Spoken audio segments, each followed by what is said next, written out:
Atëherë, unë jam Ernest Falugu, pronari i banesë këtu në të lagje. Ku ndodheshi kur?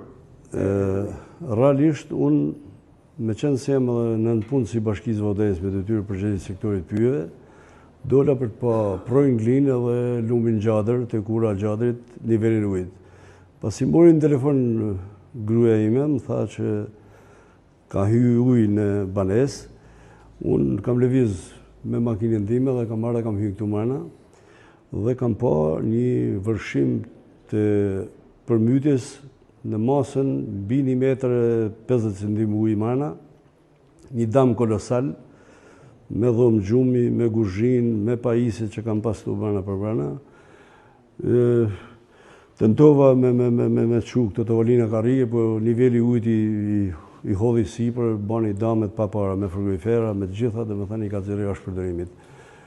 Realisht, kjo përmytje është rast i rrallë, unë kam punu edhe në organet e policisë shtetit, nuk ka ndodhur ndonjëherë për 35 vite që të kemi pa kaq ujë, kaq përmytje. Vërshimi i ujit ka qenë rreshtet e shumta të shyrë që kanë ndarë në zonën tonë, në zonën e Vignels, edhe zonën e Vaudensit, Bushatit e ky pell, domethënë, por që për një gjysmore, këtu kam pa hata. Domethënë, këtu në të vend ku jam për momentin, e kam pas ujit në gjoks. Domethënë, niveli i ujit që shihet edhe në xhama dhe në pjesën e nivelit mureve, por objektin edhe banesën time ka bërë pa banueshme, nuk bëhet fjalë që t'i dhejmë këtu. Ne jemi në fillimin e dimrit dhe nuk parashikohet se çfarë mund të ketë gjatë priullës. Dami realisht vjen si pasojë një dëmtimi të penës gjadri që i themi ne, në zonën në Mnerën e Madhe, në lagjen Mali Rzu, ku ajo pena shthyr në vitin 2006 dhe dami ka qenë shumë i madh dhe kanë ardhur me qindra mijëra metër kub zhavor që kanë mush shtratin e gjadrit, që për mua është një kumban që bjen edhe për qeveritar, për të bërë një investim fuqishëm, pasi rrezikohen edhe fshatrat Naraç, Kaq, deri ndaj Dragush. Por fati ka ndodhur. Por tu është vlera e damit sot për sot, mua më janë damtu 2 makina që janë mulu 100% ujë, 1,5 metër ujë këtu me 10 frigorifera pajisje, dhoma gjumit komplete me krevata, me kështu janë kthy për mysë që kam pas brenda. I lam pjesën e tokës, se toka këtu vjen ujë dhe kalon se bjen niveli, por unë mendoj që dami ka ardhur edhe si pasojë hidrocentarit Ash, e cila nuk e ka hap ato stek që i themi ne të ura spatharit për të ulë nivelin e lumit. Por bën një llogaritje të shifrës dami. Shifra ime është mbi 30 milion lek dam që kam sot për sot në objektin tim. Dhe edhe një dam tjetër që i bën shumë dam edhe zonës këtu është Projglin, që ne kena ngrit disa herë me qeveritarë, deri te kryeministri, ministrat, deputetë e zonës e kështu.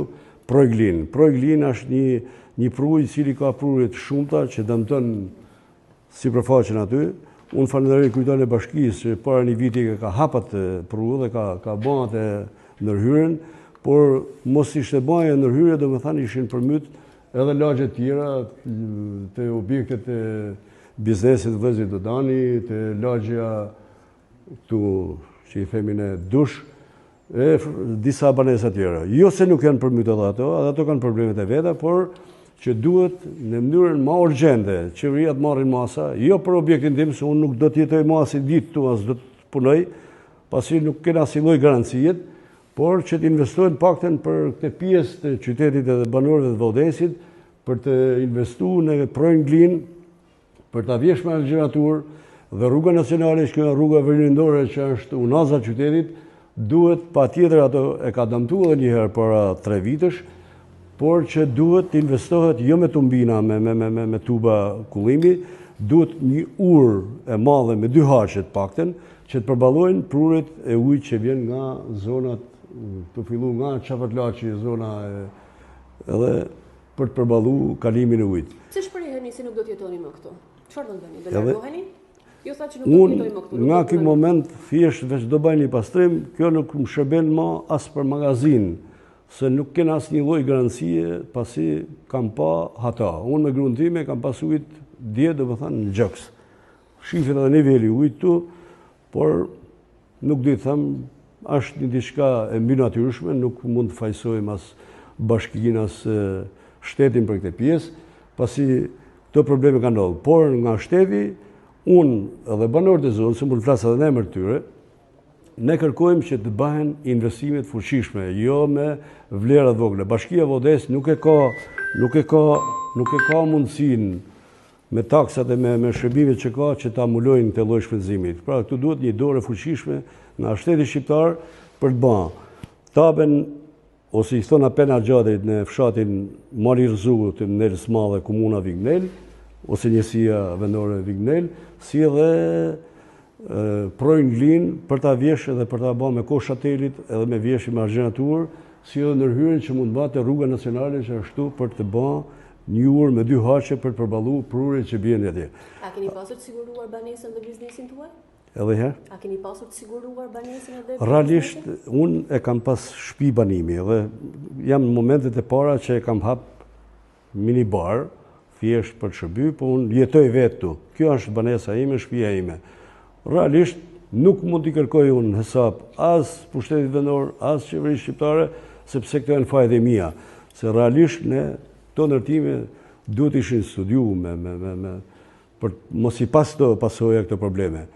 Unë lusë Zotin që mos ndodhi ma kjo katastrofë natyrore që ka ndodhur në Bashkinë e Vodensë. Lusë Zotin që investimet, kjo thirrje që bajon të shkojnë në vesh të qeveritarëve për të investuar, për të shpëtuar këtë zonë. E kundërta, rreziku natyror është i pashmangshëm.